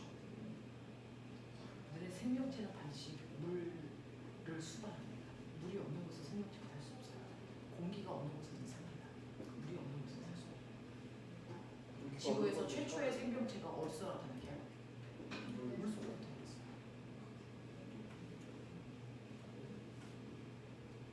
우리 공기 없는 곳에서도 효모는 삽니다. 있어요. 아이씨. 무슨 뭐라고 일봉 시켜놔도 효모는 살아 이 새끼야. 그게 발효야 이 새끼야.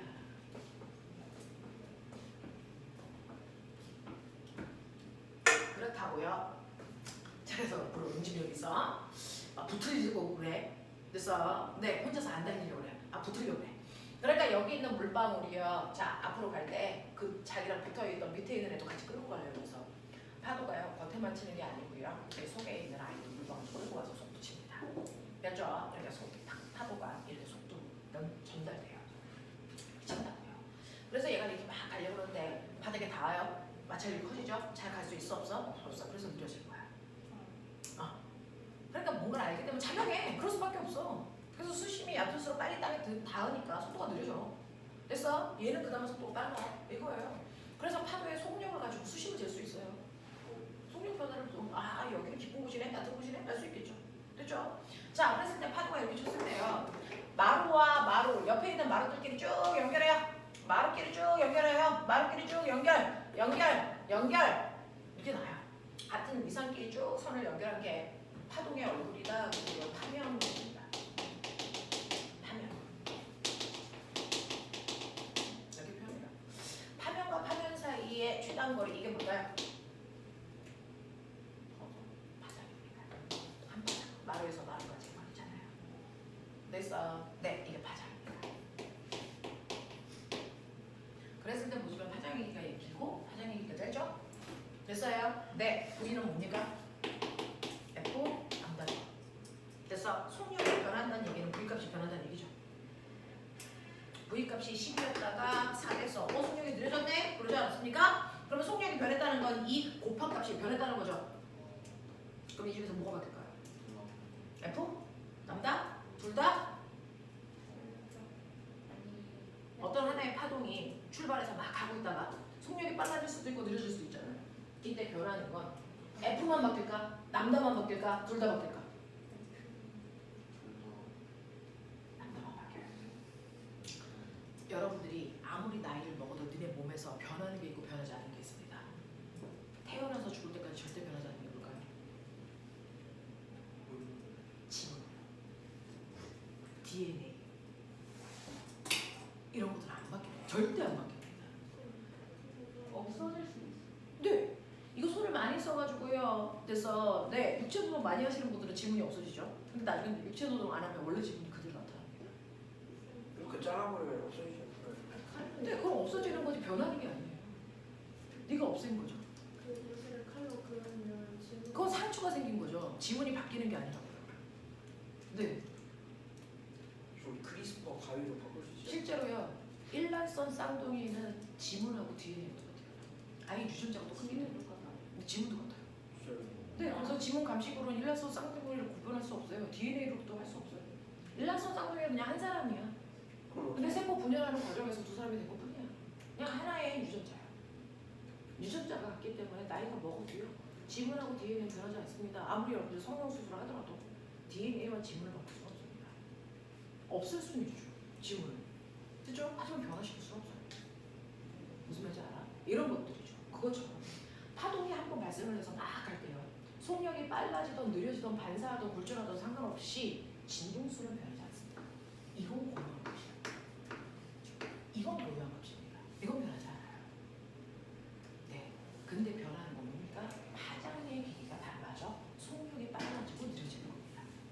됐어? 그러면 얘는 그대로 얘는 1이었어. 얘는 안 바뀌어. 그러면 속력이 10이야. 파장의 길이가 10이었다는 얘기죠. 속력이 4야. 파장의 길이가 4가 됐다는 얘기죠. 그런 얘기예요. 그래서 속력이 빨라지고 느려지고 그런 파장의 길이가 결정하는 겁니다. 됐니? 그래서 여기는 파장의 길이가 긴 거니까 여기 깊은 물이야. 여기 파장의 길이가 짧으니까 여기 얕은 물이야. 이렇게 판단하는 거예요. 알겠어? 이런 것들이야. 이런 것들이야. 네. 자, 그래서 이런 식으로요. 지금 몇이냐? 자, 이런 식으로 파동의 속력은 결정할 수 있다.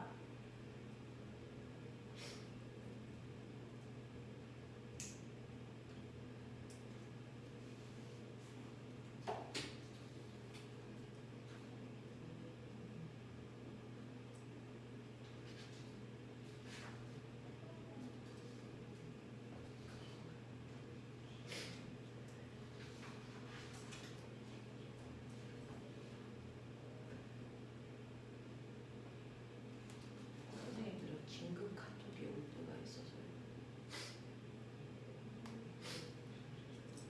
자, 그래서 이런 식으로요. 네, 여러분들이 속력을 결정하는 게 뭔지를 좀 보시면 아 이런 식으로 우리가 그냥 파동이라는 거 내가 다 알고 있는 것 같아. 왜냐면 여러분들 어디까지 알아야 되는지 모르니까.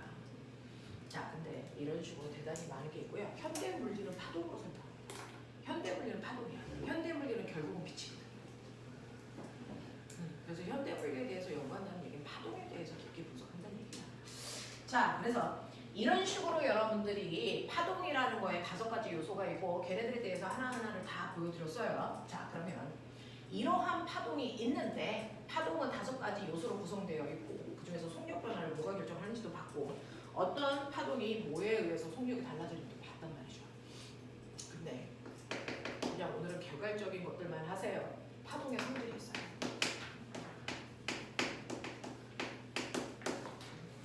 파동은 5가지 요소도 있지만 파동은 성질도 있습니다. 파동의 성. 우와 씨.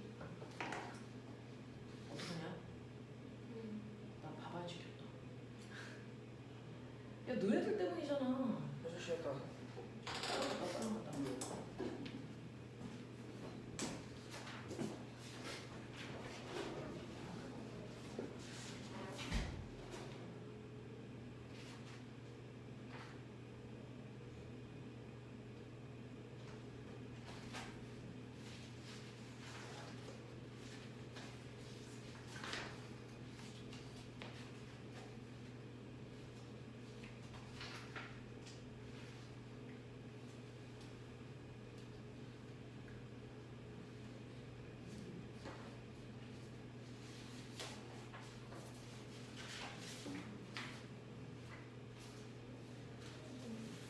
잠깐만 미안.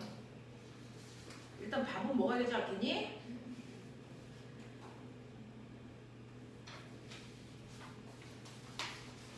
어떡해.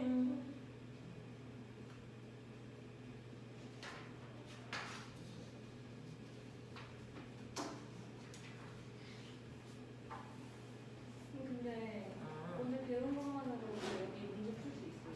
아니요, 안 돼요.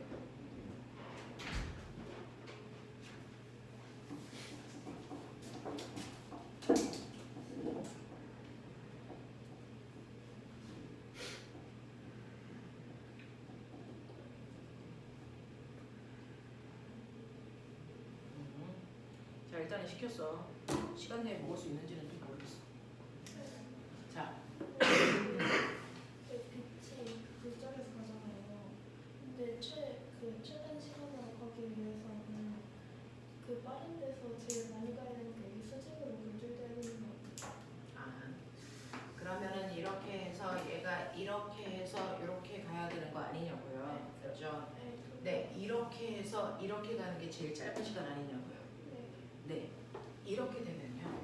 여기에서 이제 문제가 발생하는데 방향을 휘는 정도는요. 속력 차이가 결정하는 거예요. 그러니까 각도는 됐어 유지를 해야 됩니다. 근데 그 각도가 똑같이 이 각도를 유지하는데 됐어? 네, 어디에서 해야 되느냐? 이게 굴절되는 정도가 달라요.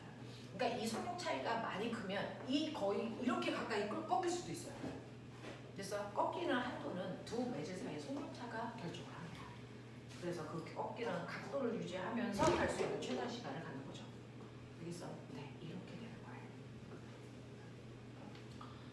자, 파동의 성질에서요. 파동의 성질에서 우리는 파동은 5가지의 성질을 가져라고 얘기를 합니다.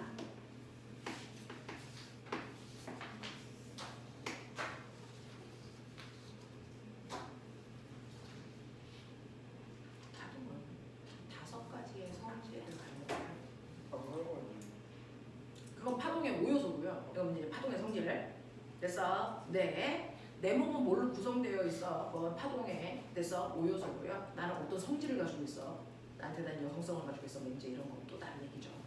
지랄한다. 받아들여. 자, 그래서 파동에 이제 성질이 있는데요. 자, 파동의 성질 중에서 여러분 중학교 때 배우는 성질은 이제 요 3번까지 배워요. 중학교 1학년 때 배우는 거죠. 학교를 다니도록 합시다. 첫 번째 무슨 성질을 배웠을까요? 파동의 직진성. 빛은 직진하려고 그래! 이런 얘기죠. 그래서 직진, 반사, 굴절, 회절, 간섭. 결국 얘고요. 그렇죠? 이렇게 가는 거예요. 자, 그래서 여러분들의 파동의 성질은 직진성, 반사, 굴절, 회절, 간섭 이런 게 있다. 그래서 너네가 이제 오늘 배운 거 첫 페이지 때 이제 직진, 반사, 굴절 이런 걸 얘기하고 싶었는데 사실 우리가 파동이 뭔지도 모르기 때문에 이걸 바로 배울 수 없어서 이제 이런 것들을 쭉 얘기하고 있는 거죠. 됐죠? 자, 그럼 파동은 똑바로 가려고 그래. 말 그대로예요. 똑바로 가려고 그래. 직진성. 근데 똑바로는 언제까지 갈 수 있어? 같은 매질을 통과할 때 똑바로 가죠. 다른 매질을 통과하면 똑바로 못 가는데. 그러면 같은 매질을 통과하고 있어. 나는 공기 중에서 쭉 빛이 가고 있어. 근데 가다가 어떤 새끼를 만나? 그래서 이게 유리 같은 경우에는 투과하죠. 근데 사과 같은 경우에는 투과할 수 없죠. 네, 가다가 다른 물질을 만나면 뭐합니까? 얘가 직진하기 때문에 여기에서 얘를 피해갈 수 있니 없니? 없단 말이죠. 그렇죠? 근데 빛은 똑바로 직진을 해야 되기 때문에 가다가 다른 물질을 만나면 이걸 통과할 수 없어요. 그러면 여기에 빛이 도착할까 안 할까? 아니죠. 그래서 뭐가 생깁니까? 그 유명한 그림자가 생기는 거죠. 그림자가 생기는 게 바로 빛이 직진한다는 증거입니다. 그래서 만약에 이게 빛이 직진하지 않고 꼴렁거려 아 빛은 이렇게 가! 그러면 여기 반대쪽에 도착하는 빛이 존재해야 됩니다. 그래서 그렇지 않고 그림자가 생기는 이유가 빛이 직진만 한다는 증거입니다. 근데 이 빛이 직진하기 때문에 그림자가 생기는데 우주에서도 그림자지는 현상이 생기죠. 빛이 직진하니까. 그것 때문에 나타나는 게 뭐예요? 일시월시 맞아요. 식현상입니다. 됐어. 그래서 일식은 누구의 그림자 속에 들어가는 거야? 그거에 올라가지고. 다 뒤져 이 개새끼. 달의 그림자 속에 태양이 들어가서 태양이 안 보이는 게 일식이야. 이씨.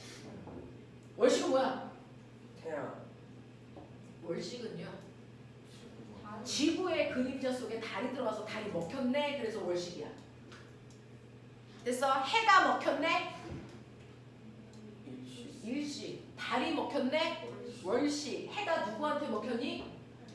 달 그림자.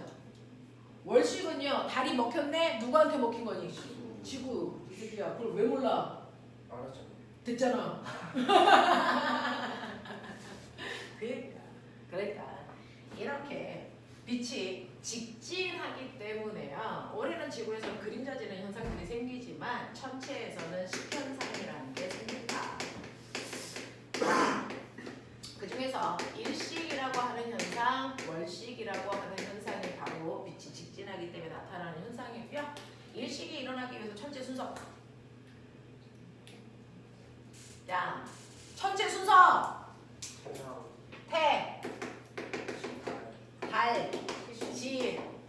내가 여기서 여기서 봤을 때 달 때문에 태양 안 보여요. 이거 아니야? 월시 대시절 이거 중학교 2학년이지. 베이비 아직 안 돼. 아직 안 보였어. 태, 지, 달. 됐어. 지구가 햇빛 가려서 달한테 안 가요. 그 뜻이잖아요. 네. 그런 거야. 자명해. 됐어. 네, 이게 빛이 직진하기 때문에 나타나는 현상입니다. 자, 반사. 반사.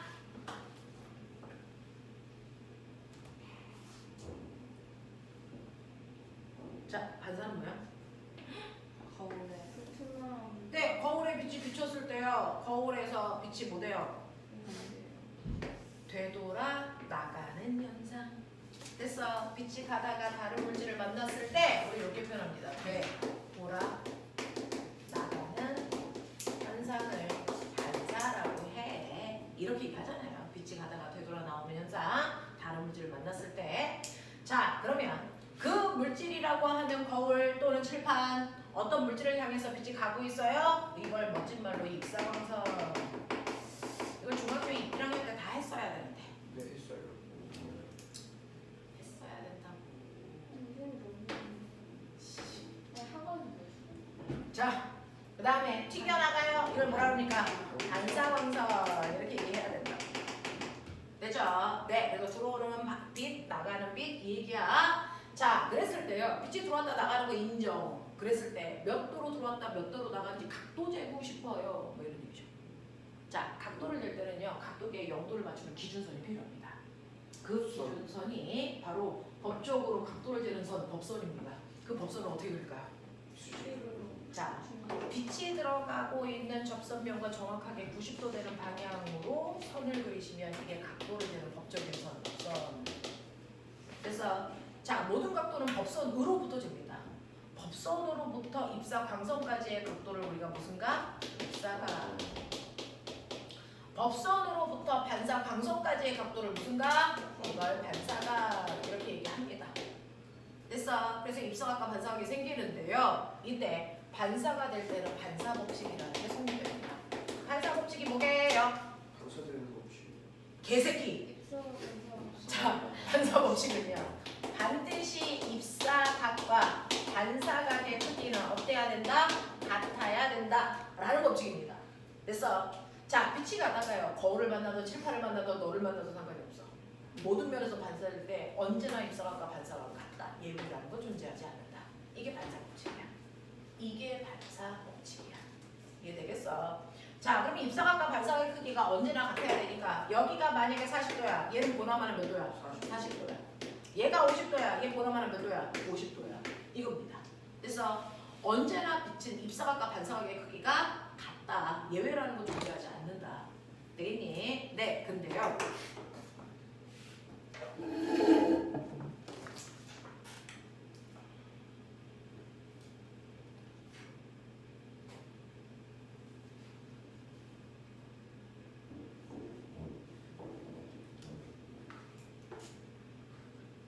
아직 살아있어.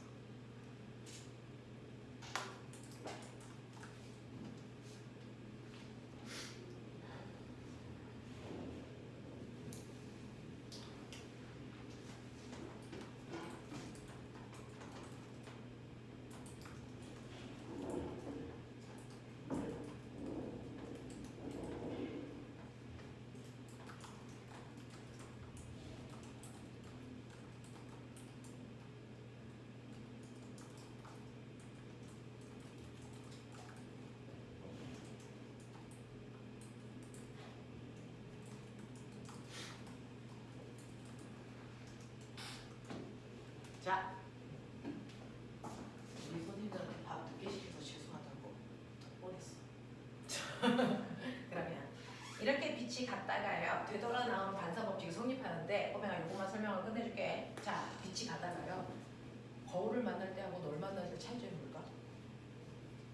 그거 있잖아. 반사의 종류가 달라. 근데 그래도 안 배웠는데 뭘 안 와봐? 아니 그러니까 학원에서 좀. 좀 배운 적이 있어.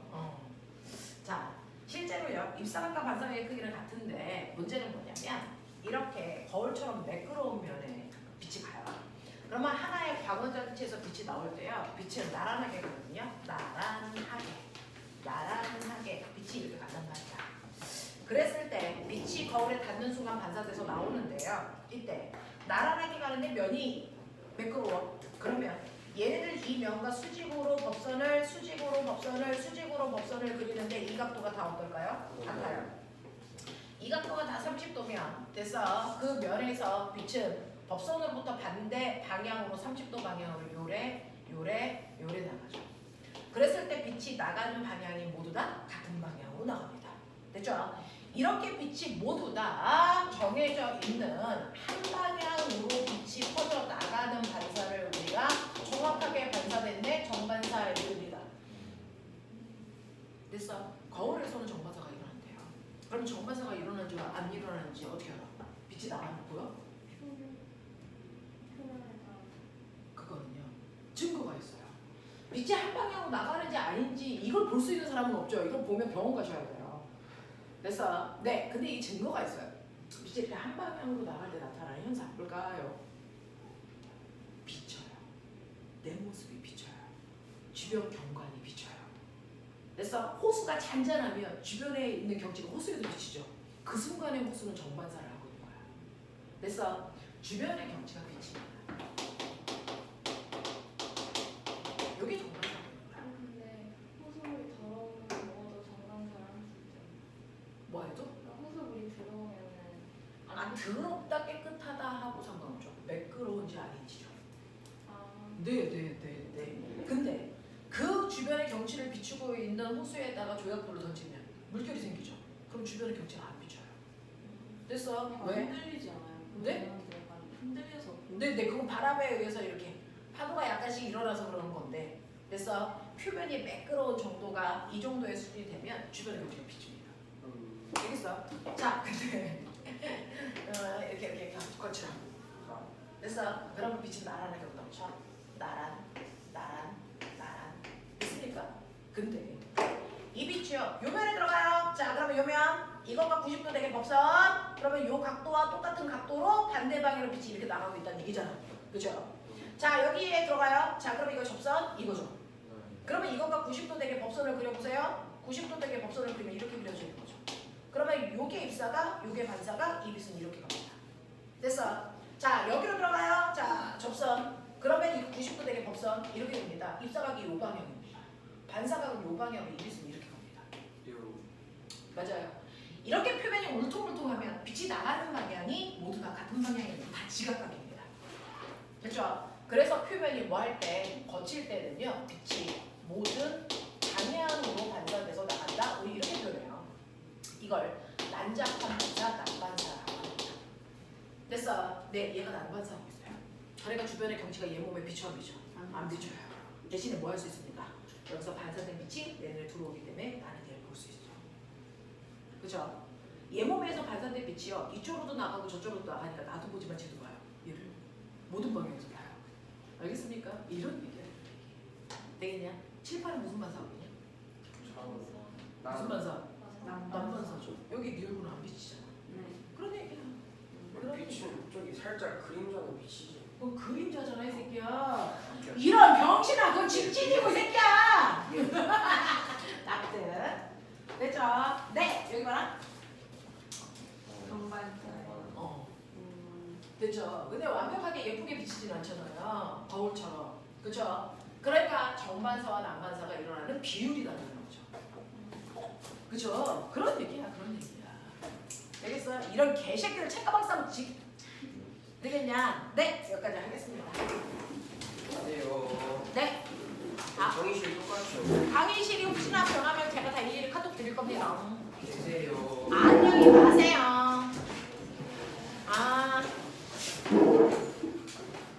근데 이런 물론이면 똑같아요. 물론이면 선생님이 똑같습니다.